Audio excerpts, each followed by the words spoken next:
মহান মুক্তিযুদ্ধের তেলিয়াপাড়া চা বাগান বাংলোটি হবিগঞ্জ জেলার মাধবপুর থানায় অবস্থিত, যা ভারত সীমান্ত হতে আনুমানিক 1.5 কিলোমিটার দূরে অবস্থিত।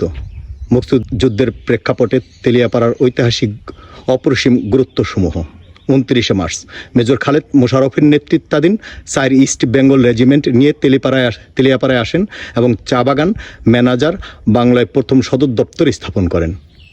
1 April major KM Shafiullah Kishoreganj থেকে 2 ইস্ট বেঙ্গল নিয়ে তেলিয়াপাড়া আসেন এবং চা বাগানের ম্যানেজারের বাংলায় 2 ও 4 ইস্ট বেঙ্গল রেজিমেন্টের যৌথ সদর দপ্তর স্থাপন করেন।